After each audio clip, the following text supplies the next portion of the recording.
What's up, B Squad? It is your boy JB, and we are here today with the review for Married at First Sight, season 16, you guys, episode number 9. And this episode is titled, I believe it was titled, Partying Ways. Partying Ways. Don't know why they named the episode that, but it is what it is. Before we go ahead and just get into it, if you guys are watching this video or any other video on the channel, and you guys aren't subscribed yet, do me a solid favor and stop taking me out on this date and having me pay for it at the end of it. You guys can do me that favor by liking the video, subscribing to the channel, turning on your post notifications, and sharing the video. And with that out the way, without further ado, let's discuss Married at First Sight. Shall we? All right, you guys, so I'm going to start up with Dom and Mac. So we pick up this episode with Pastor Cal talking to Dom and Mac, asking them basically what do they want to do. Well, Dominique says she wants it to be over. She wants a divorce. No shock there, right? I could see that coming from a mile away. I just knew that she wasn't that into him. And I think what her was, she was bringing up things that were trivial, minuscule, whatever you want to say. I felt that way when it came to Dom, right? So Pastor Cal told Dom, maybe before you try to get into something else that's serious, maybe you should just, take a little time to yourself, right? Because Pastor Cal felt that 25 was just too young for her to get married. And I was thinking the same thing. Like, 25 was way too young for this girl to even get married. So I don't even know why y'all went through with casting her. It makes no sense, right? So then she tells Mac that, she's really sorry. I'm like, okay, if you say so, girlfriend. I don't believe you at all, right? So then later in the episode, we see Dom as she went out with her mom. She was talking to her mom. Her mom, she was like, oh, I hate that you did this. Maybe we could have talked. Maybe we could have done this. Maybe we could have done that. And I'm going to go right back to what I just said and Pastor Kyle said. Dom is 25 years old. I don't think that she is emotionally there yet. I just don't see it. I don't believe it. But if you guys feel otherwise, I definitely want you guys to tell me in the comment section what you guys think about this situation with Dom and Mac. I just feel like it was just too fast, too soon. It just shouldn't have ever happened, right? But that's that. So the thing that she kept saying about Mac was that Mac was petty and that he was telling her what he didn't want to do. But when it came down to Mac, yes, Mac told you what he didn't want to do, but Mac also said that he was doing it to basically make you happy. If you liked it, he was willing to try. You very rarely find that from people when you're dating. You very rarely will find somebody to be like, oh, okay, well, if that's what you want to do, let's do it. Now you got somebody like Chris and Nicole, which we'll talk about them in a little bit too, but it's very rare that you'll find that, right? And I was thinking to myself, like, you're talking about Chris, but you complained just as much as Chris did. I mean, not Chris, but Mac. So then at the end of the episode, we see them as they're moving out of the apartment. She tells Mac, I would still like to be friends with you. Mac said, I don't want to be friends with you. I don't blame Mac. I just would not want to be friends with Dominique with the Y. Absolutely not. But that's really all we got. I'll talk about Dominique and McKinley a little bit more in the review, but let's go ahead and move over to the next couple. All right, you guys. So everyone else is going to be having housewarming parties at the shared apartment, right? So first up is Gina and Clint. So you guys remember in last week's episode, Gina wasn't too happy with the thought of moving in with Clint. But this week, different day, different decision, right? So they have decided to move in with each other. We do see him. He's out with his good friend, his friend, right? And he's telling his friend about the honeymoon. And he didn't go too deep into what happened on the honeymoon, but he did talk about the fact that when it comes to Gina talks about that salon a lot, right? And I think that's something that I think a lot of us have talked about, the fact that Gina mentions the salon so much and it's so annoying, right? So Clint is also talking about the fact that when it comes to him and Gina, they both don't necessarily have a physical attraction to each other. But he does say that they're in a better space with each other. And I'm like, that's good, right? And when it comes to the physical attraction doesn't always have to be there right away. You can have an emotional connection. You can have multiple connections, right? Physical can, you know, if you're not attracted to somebody, you're just not attracted to them, right? But if you get to know them and you get to know them outside of their looks, then that attraction could come near, and you can find them attractive in different lights, right? But I don't know what's gonna happen with Gina and Clint, but we do see that Gina and Clint finally moved into the apartment, right? So with them, they're sleeping in separate bedrooms, and that's fine. I don't really have a big issue with that, right? So we see as they have the housewarming party, Clint was the only guy at the housewarming party. So at one point, Clint was talking to two ladies, and Gina was talking to two other women, right? And they were just basically talking about how they feel the relationship is going. You know, Gina feels like when it comes down to it, the positive outweighs the negative, and Clint seems to be on the same page with Gina. So I may have to take back what I said previously in, you know, previous episodes about Gina and Clint, that I didn't see Gina and Clint lasting. May have to take that back. Do I think that they might make it to decision day and say yes? The jury is still out on that one. The jury is out. I want you guys to tell me what you think, but the jury for me is out on that one. So let's pause here and move over to the next couple. Jasmine and hits from the streets, you guys. Oh God, you guys, when I tell you guys I rolled my eyes the entire time throughout this scene, my eyes should be stuck in the back of my head. So we see hits from the streets, right? So he meets up with that hating ass cousin of his, Fallon, whatever the hell her name is, right? So they talk about, you know, Jasmine and the honeymoon, right? It really does give kissing cousins. No shade to them, but no shade, but all shade. It gives kissing cousins, right? So he's once again talking about the fact that Jasmine is just not his typical type.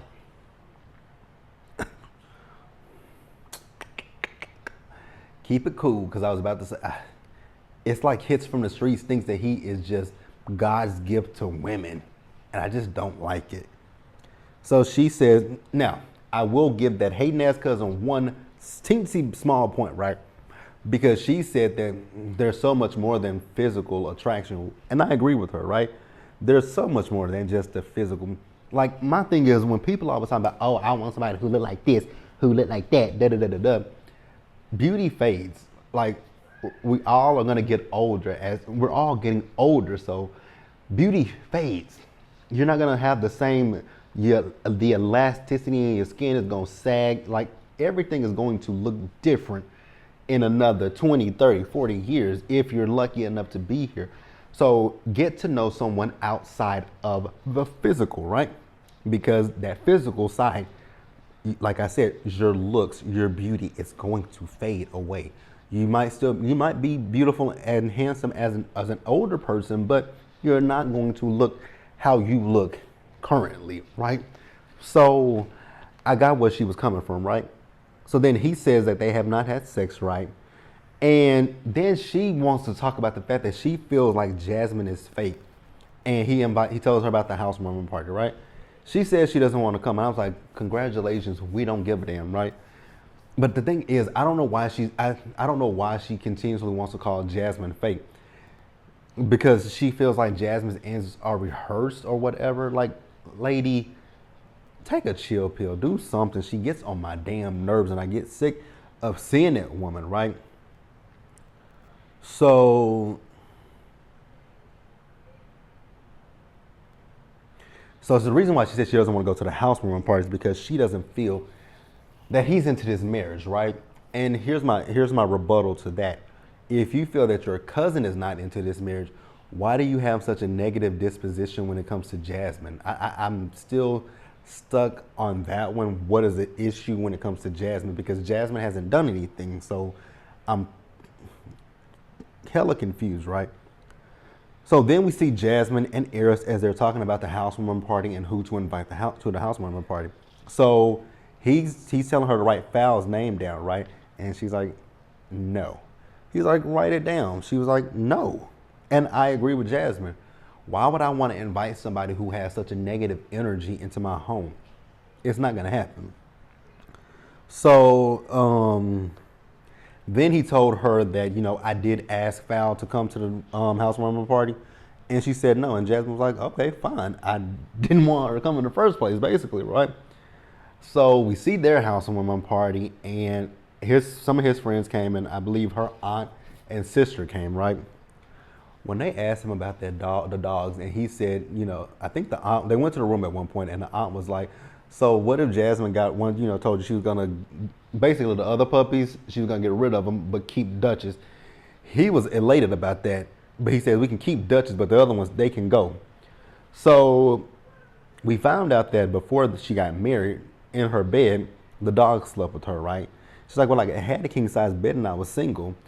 So he wants to talk about the fact that they both have communication issues, right? Then he's talking about the fact that when they were talking about the guest list for the housewarming party, he mentioned Fal. She said no. When he left, she texted him and told her that she doesn't want her around. You have to respect that. Even when you sat down with your cousin, she said to you that Jasmine comes off fake. So why would I want someone who thinks that I'm fake around me? Again, the woman has negative energy, so why would I want that woman around me? Make that make sense to anybody. Please make that make sense. But let's pause here, you guys, and let's go ahead and move over to the next couple. All right, you guys, so the next couple is Nicole and Chris. I have so many things to say about Nicole and Chris, right? I do think that Nicole and Chris will say yes on decision day. I still stand firm to that. But I don't know if it's going to be a good thing or a bad thing if they say yes to each other on decision day, right? Because when it comes to Nicole and Chris, I feel like as much as Chris is a people pleaser, Nicole is as well, right? I feel like when it comes to them, it's kind of as if they're walking on eggshells, trying to appease the other person. So we see Nicole and her friend, they went out with each other, right? And they talk about how Chris is just basically everything that Nicole could ask for. She says he always compliments her, but she's kind of questioning. I'm like, when it comes to Nicole, I've wondered this about Nicole, and I've wondered this about Chris. I wonder, have they both gotten therapy before they did this show, right? Because it just feels like they both have some issues that they're bringing into the marriage, right? That they haven't necessarily worked through. Because I'm not sure if Nicole is used to hearing compliments. Now, in next week's episode, she ain't gonna hear no compliment from Chris, and we'll discuss that next week, right? But yeah, like I said, the more that I listen to Nicole and Chris, the more I wonder, did they get therapy before this show? Because it just screams that they have some deeper issues than what they are, saying. But we'll see, right? So going back to what I said a few minutes ago, because here it is in my notes. These two seem to be, when it comes to Nicole and Chris, it seems like they kind of bend to each other to make the other one happy. That's just what I get. You guys can let me know what you think in the comment section. So for the housewarming party, they are having, I believe, a Hawaiian theme or a tropical theme. And Nicole brought this, oh God, I can't believe we ever thought Hawaiian. No shade to my people in Hawaii, but I don't know why we in the States thought that those shirts back in the early 2000s, baby. I don't even have, I wish I still had that picture of me in that blue Hawaiian shirt that I bought. Because we used to have a day in school where we could wear Hawaiian shirts and pants. Because my middle school that I went to, we were, the middle school that I went to, we wore uniforms, right? And on Fridays, if you wore a Hawaiian shirt, you could wear jeans. Ugh. Child, thinking back to it now, why did I do that? But it's neither here nor there. So with Nicole and Chris, Nicole's friends pulled him to the side, and one of his friends was late. But it's interesting that they both brought up the same thing about them. Had they argued with each other, and they both say no, right? Nicole talks about the fact that they've told her that Chris is someone who has been pushed over. But Nicole, I'm kind of seeing the same thing with you too when it comes to Chris. I kind of see the same thing. Now, granted, they say that Nicole is opinionated, but so far we have not saw that opinionated side of Nicole. It's okay, hon. Well, you don't want to do it. I really don't want to do it either, right? It's the agreeable side of Nicole. So I don't really know where the opinionated side of her Nicole is. I do see with Nicole that she is, I can kind of see it just by looking at her and the way she talks. I can see it, but I haven't saw it with Chris. But let's pause here and move forward, you guys. You guys, I really, really, really, really, really would prefer not to discuss Kirsten and Shaq, because literally there's nothing there between these two but air and space. There's no connection. There's no chemistry. These two are good friends. These two, I think that they would be good friends with each other, but for husband and wife, I just don't see it, right? So we see them doing their housewarming party, and they're going to be doing it with two couples, right, that are married. And again, it's just nothing near it. So they talked about how fun the honeymoon was, and I was like, did I miss something with the honeymoon? Because I didn't really see much from y'all, but maybe I missed something with the honeymoon. Maybe I missed it, right? They didn't kiss. They didn't have sex. They didn't really, did they hold hands?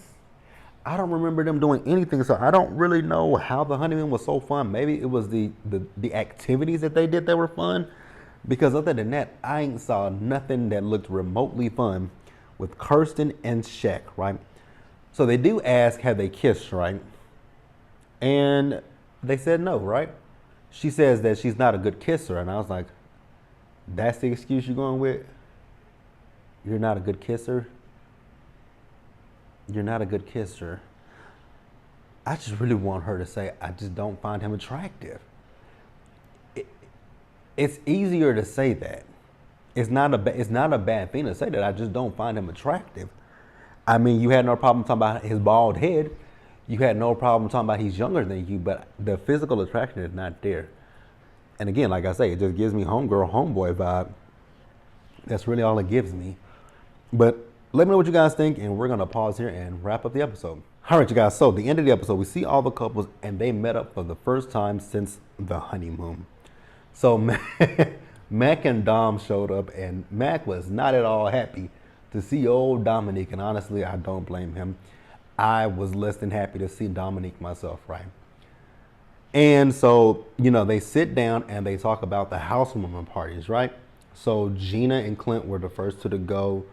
And it's really interesting to see this different side to Gina and Clint, right? Gina and Clint seem like they are, the Gina and Clint that we saw in Jamaica is a different Gina and Clint here, right? They had fun at the housewarming party. Gina realizes Clint could be around the girls. He offered margaritas. Clint is talking about he wants to know what 5-year-old Gina wanted to do as opposed to what 35-year-old Gina wanted to do. Then, Mac asked the question, has anybody had sex? I was like, wow, Mac. But Nicole and Chris have had sex. Are we shocked? Not at all. So, Clint turns to Jasmine and Eris. Have you two had sex yet? Jasmine and Eris have not had sex. Jasmine and Eris probably never will have sex, right? Because Eris is not attracted to her. And I don't know what it is, right? Because she's a beautiful girl, right? Again, I'm not gonna, I know some people have, I'm one of those people too, but people have a thing about teeth, right? Again, her teeth are not perfect, but it doesn't make her ugly or anything like that. Honestly, what I feel like it is with Eris and I've noticed I'm calling him Eris. His from the streets, right? What I'm thinking it is with his from the streets is the fact that, remember, on the honeymoon, I think he wanted to have sex on the honeymoon, and when she didn't, accept his advances, I think that's when he then tried to friend zone her, right? Because remember, you guys have to remember, I think it was a wedding night when they asked him, what are your ideas for the wedding night? And remember, he said he would tell his wife, get on your knees, right? Then on the honeymoon, remember, he asked her what was her favorite sexual position, right? So I think at one point he might have been sexually attracted to her or just wanted to have sex with her in general. But when she rejected his advances, that's when he friend zoned her, right? And I really do feel bad for Jasmine because I just don't see anything remotely good when it comes to this man. But really and truly, I want them to get it. I would prefer for them to get a divorce before anybody else.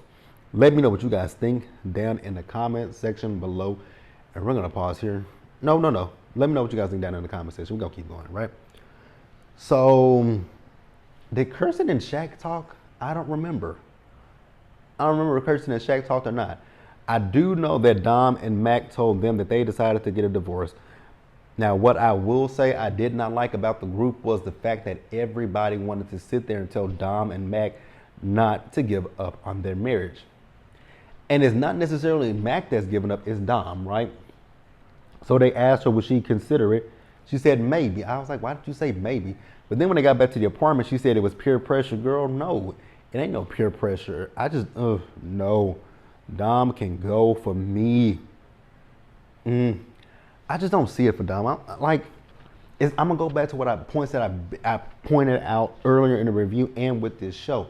25 to me, I just think that 25 is just way too young to get married. I do, right? You're really just getting started in your adult life, right?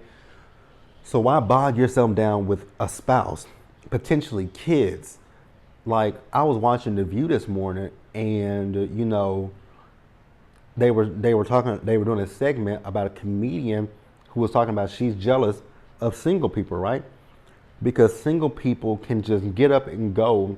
If a single person wants to go to Disneyland or wherever, right? All they got to worry about is just taking their phone. But someone who is married with kids, you gotta plan this stuff out. Okay, what am I gonna do about what? I gotta pack this for this kid. Gotta pack this for me and the husband. Like, you gotta plan that kind of stuff out.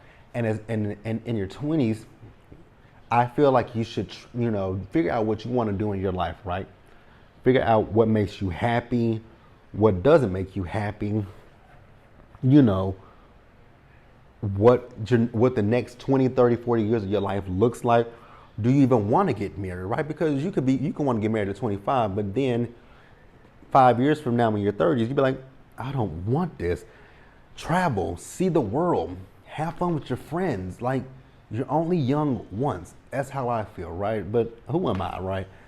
I do believe that she, like I said in my live review that I did of Married at First Sight, the fact that they kept saying the old spirit, young old soul, or whatever they said about Dominique, I don't see an old soul.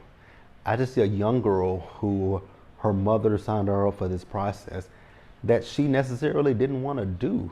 But definitely let me know what you guys thought about it in the comments below. Subscribe to the channel, turn your post notifications on, and share the video, guys. And until next time, stay safe out there and take care of yourselves. Wash your hand, be blessed, and I'll see you guys in the next one. Bye, you guys.